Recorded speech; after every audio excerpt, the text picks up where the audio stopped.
एक गांव में पुट्ठा नाम का एक भुलक्कड़ इंसान रहता था। पुट्ठा को एक अजीब बीमारी थी। वो अचानक से सब कुछ भूल जाता था।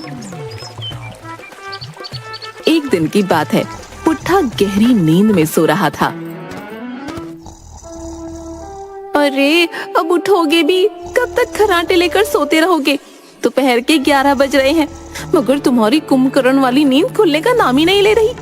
शर्मीली के चीखने पर अचानक पुट्ठा की आंख खुल गई और वो शर्मीली को क्रोध भरी नजरों से देखने लगा। मुझे इतने गुस्से में क्यों देख रहे हो? मैंने ऐसा क्या कर दिया? सिर्फ तुम्हें सोते से उठाया ही तो है। अचानक पुट्ठा ने शर्मीली का गला पकड़ लिया। ओए ओए, कौन है तू? है और मेरे घर में कैसे घुसा है? ये क्या बकवास कर रहे हो तुम? मैं तुम्हारी पत्नी हूँ शर्मीली, छोड़ो मुझे। ओ याद आ गया, और तू वही बिरजू चोर है ना जो मुझे मूर्ख बनाकर भाग गया था। आज तो तेरी खैर नहीं। हाँ, आज मैं तेरी वो मार लगाऊंगा कि तू दोबारा चोरी करके मुझे मूर्ख बनाने की हिम्मत नहीं करेगा। हाँ, सत्यानाश जाए मेरा कि मैंने तुमसे 7 फेरे लेकर विवाह किया था।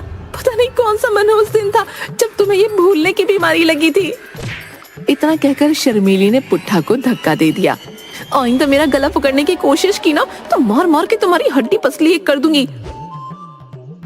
ओए बिरजू, ओए, तू लड़के की आवाज निकालकर मुझे मूर्ख नहीं बना सकता। हाँ, हे भगवान, अब क्या करूं मैं इसका?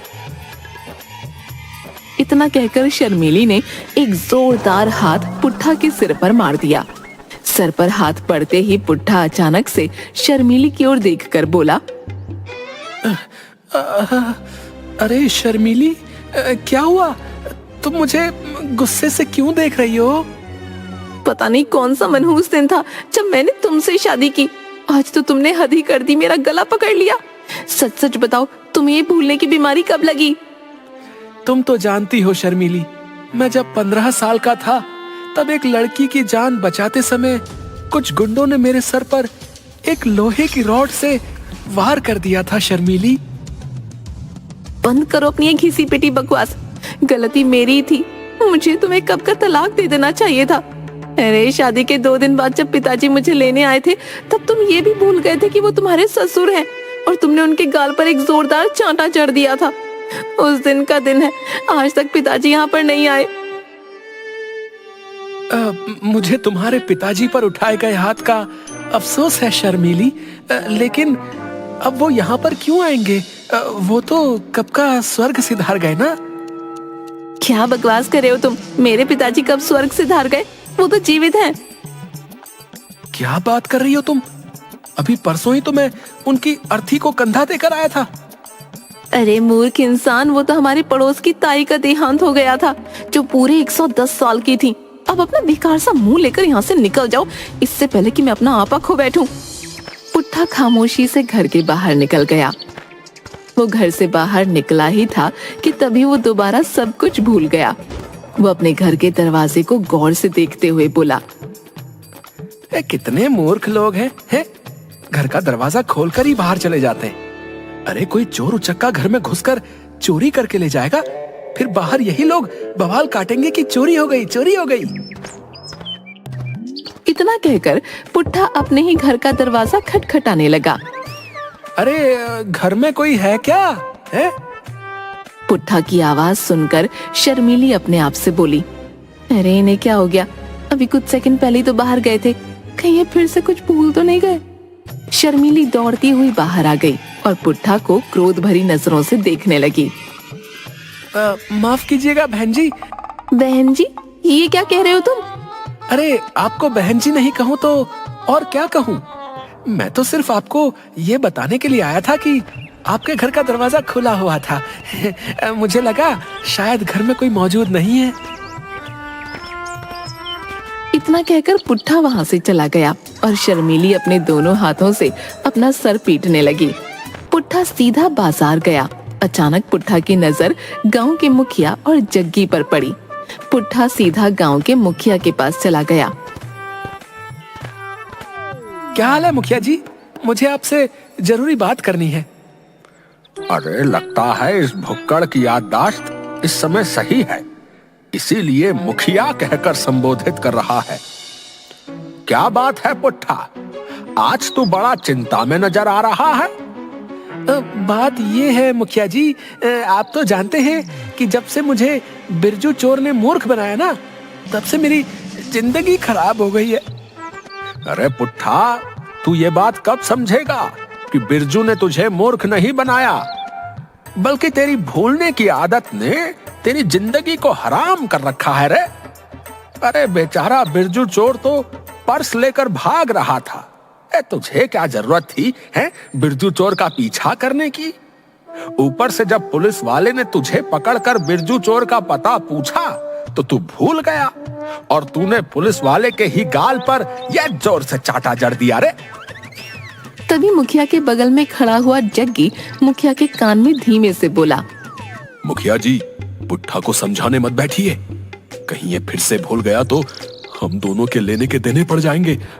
आप तो जानते हैं ना, पुट्ठा का गुस्सा, उसके गुस्से के आगे कोई नहीं टिक पाता मुखिया जी। तुम सही कह रहे हो जग्गी। इतना बोलकर मुखिया पुट्ठा से बोला, अच्छा मैं चलता हूँ हैं। इतना कहकर मुखिया ने प्यार से पुट्ठा का सर सहला दिया और मुखिया यही भूल कर बैठा।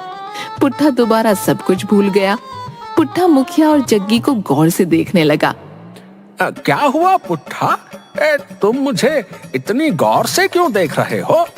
अचानक पुट्ठा ने एक जोरदार चांटा मुखिया के गाल पर जड़ दिया। मुझे मूर्ख समझाया क्या तूने?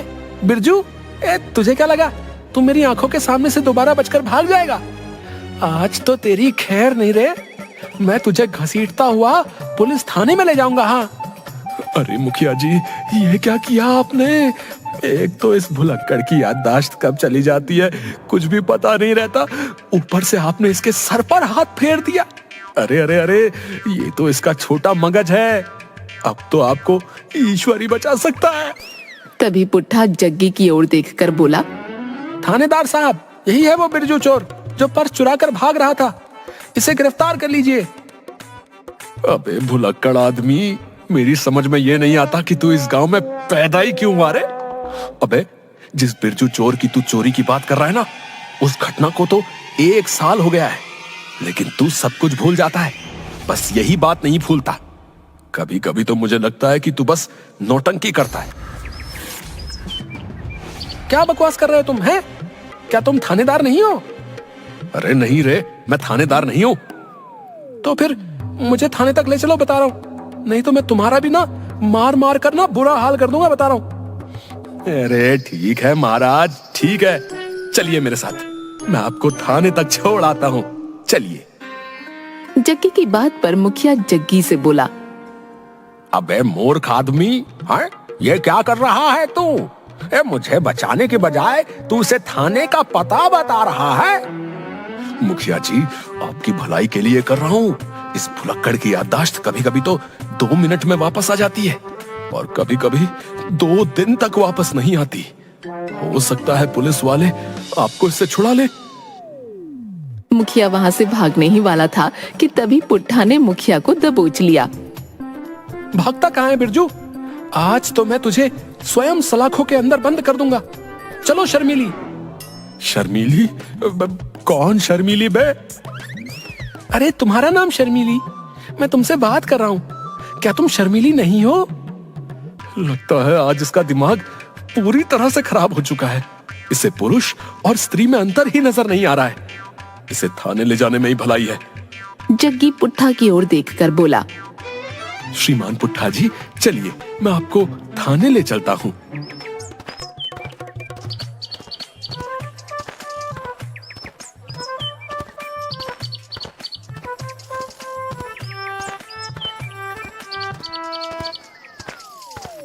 कुछ ही देर में पुट्ठा मुखिया को लेकर थाने के अंदर थानेदार के सामने खड़ा हुआ था।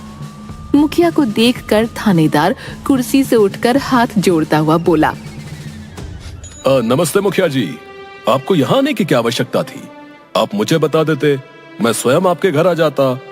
और आपको इसने पकड़ क्यों रखा है? अरे वो सब छोड़ो थानेदार साहब, अरे पहले मुझे इस भुलक्कड़ से बचाओ भाई।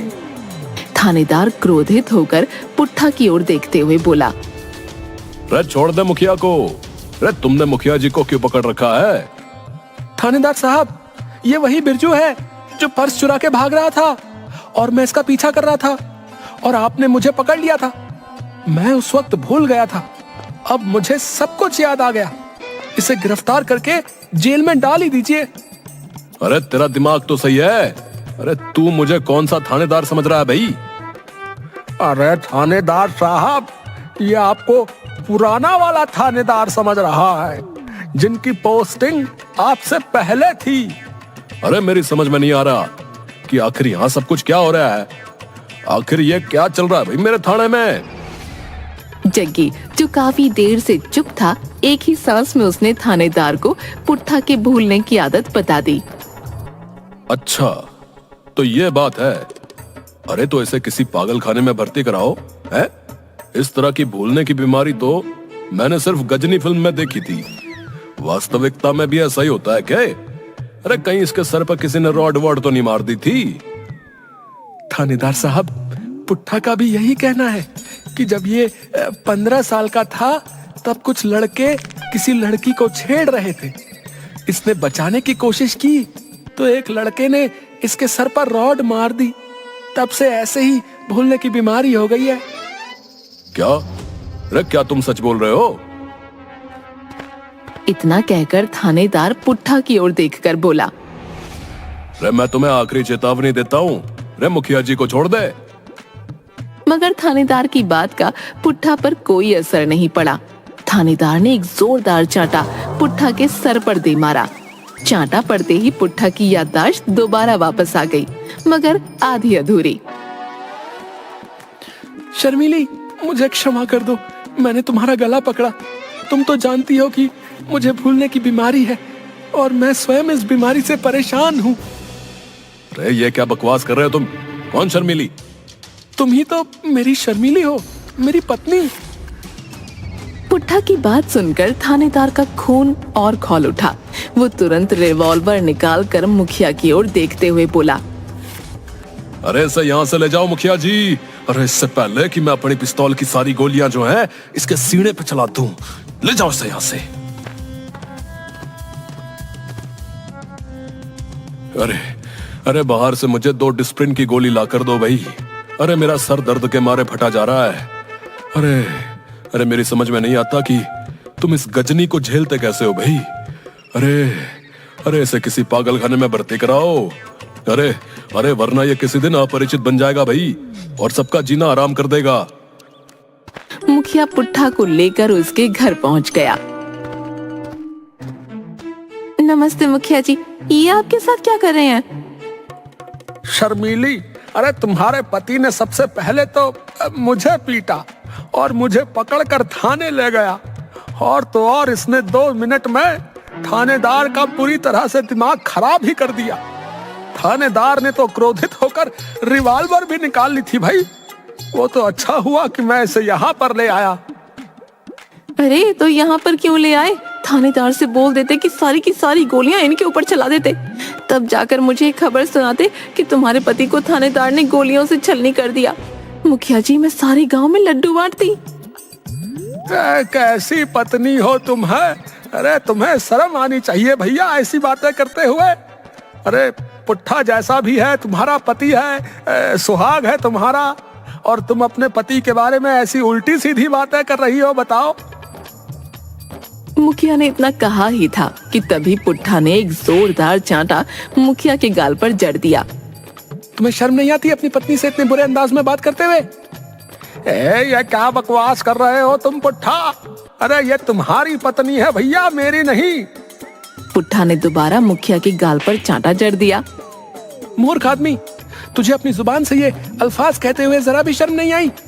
अरे मैं तो एक सन्यासी हूँ, एक साधु हूँ। मैं आजीवन अविवाहित रहने का प्रण ले चुका हूँ, और तू अपनी पत्नी को मेरी पत्नी बता रहा है, निर्लज्ज। पुट्ठा की बात सुनकर शर्मिली का गुस्सा 7वें आसमान पर पहुंच गया। हे भगवान, आज इन्हें क्या हो गया है? इससे पहले कभी इतना खतरनाक भूलने के दौरे तो कभी नहीं पड़े इन्हें। इतना कहकर शर्मिली ने पुट्ठा के सर पर कस के घूंसा मारा। घूंसा पड़ते ही पुट्ठा की याददाश्त वापस आ गई। शर्मिली, तुम मुझे इतना क्रोध से क्यों देख रही हो? अरे मुखिया जी आप, शर्मिली क्या तुमने मुखिया जी को चाय पिलाई कि नहीं? ईश्वर का लाख लाख शुक्र है भैया कि तुम्हारी याददाश्त वापस आ गई भैया। तभी वहाँ पर पुट्ठा के चाचा हुकुम सिंह आ गए। हुकुम सिंह दूसरे गांव के सरपंच थे। कैसी हो बहू? आज बड़े सालों बाद मुझे अपने भतीजे की याद आ गई। सोचा कि इससे मिलने चला आऊं। अरे चाचा जी, अपने भतीजे को अपने साथ ही क्यों नहीं ले जाते? आज तो आपको मुझे बताना ही पड़ेगा कि इन्हें भूलने की बीमारी कैसे लगी। शर्मिली सही कह रही है। ये पुट्ठा हमेशा यही बताता है कि जब वो 15 बरस का था तब कुछ लड़के लड़कियों को छेड़ रहे थे और पुट्ठा उन्हें बचा रहा था, और एक लड़के ने जो है लोहे की रॉड जो है इसके सर पे दे मारी। तब से इसकी याददाश्त जो है अचानक से चली गई। लेकिन चाचा जी, पुट्ठा के सर पर तो चोट के निशान तक नहीं है, बताइए। मुखिया की बात सुनकर सरपंच जोर जोर से हंसते हुए बोला, अरे मुखिया जी, झूठ बोलता है ये मेरा भतीजा जो है। बात असल में ये है कि जब ये 15 साल का था तब ये एक लड़की को पसंद करता था, मगर ये नहीं जानता था कि वो लड़की पहले से शादीशुदा थी और एक 5 वर्षीय पुत्री की मां भी थी। ये मूर्ख अपने प्यार का इजहार करने उस स्त्री के पास पहुंच गया। उस समय वो स्त्री अपनी बच्ची के लिए एक गुब्बारा खरीद रही थी। गुब्बारा। इसकी बात सुनते ही वो गुस्से से आग बबूला हो गई और उसने क्रोधित होकर वो गुब्बारा इसके सर पर मार दिया जोर से। तब से ये बेचारा ऐसे ही हो गया। और हां, आज 1 जनवरी है, सर्दी ज्यादा है। आज के दिन इसे भूलने के दौरे ज्यादा पड़ते हैं। आगे से ध्यान रखना बहू। 1 जनवरी को इसे घर पर बंद करके रखना। अच्छा, तो असली बात ये है, इनकी ये हालत किसी लोहे की रॉड ने नहीं बल्कि गुब्बारे ने की है, और जनाब इश्क फरमाने गए थे। अब शर्मिली, अब ज्यादा बातें मत करो, इसे जो है रस्सी से बांध दो, नहीं तो ये जो है फिर भूल जाएगा। और आगे से याद रखना भैया, 1 जनवरी को इसे बांध कर ही रखना है। अच्छा? नहीं शर्मिली, उसकी कोई आवश्यकता नहीं। मैं नींद की गोलियां लेकर आया हूं। दूध में इसे नींद की गोली खिला दो, सुबह तक ये ठीक हो जाएगा। सरपंच के कहने पर शर्मिली ने ऐसा ही किया और पुट्ठा गहरी नींद सो गया। सुबह सरपंच शर्मिली से बोला, बहू, जाकर पुट्ठा को उठाओ। मेरा विश्वास है कि वो अब तक सही हो चुका होगा। सरपंच के कहने पर शर्मिली पुट्ठा को जगाने लगी। अजी सुनते हो, सुबह हो चुकी है, उठना नहीं है क्या? शर्मिली की आवाज सुनकर पुट्ठा उठकर शर्मिली और सरपंच को गौर से देखने लगा। अजी ऐसे क्या देख रहे हो? कैसी हो नंदिनी? मैं तुम्हें कब से ये बोलने के लिए जो है तड़प रहा हूँ कि मैं जो है तुमसे ना सच्चा प्रेम करता हूँ नंदिनी। क्या बकवास कर रहे हो तुम? अरे लगता है ये उस नंदिनी की बात कर रहा है जिसने इसके सर पर गुब्बारा मारा था। पुट्ठा सरपंच की ओर देखकर बोला, हे, तुम तो नंदिनी के पति हो, हैं? तुम्हारी वजह से नंदिनी ने मेरे सर पर गुब्बारा मारा था, याद आ गया मुझे। इतना कहकर पुट्ठा उठकर खड़ा हो गया और अपने चाचा पर मुक्कों की बौछार कर दी। शर्मिली ने पुट्ठा का हाथ पकड़ लिया। ये क्या कर रहे हैं आप? आपको शर्म नहीं आती अपने चाचा को मारते हुए? मुझे छोड़ दो मुखिया जी, ये नंदिनी का पति है, इसी की वजह से नंदिनी ने मेरे सर पर गुब्बारा मारा था। हाँ। अरे मैं मुखिया नहीं, तुम्हारी पत्नी हूँ। अरे अरे अरे अरे अरे अरे अरे इसे कुछ दिनों के लिए बांध दो बहू।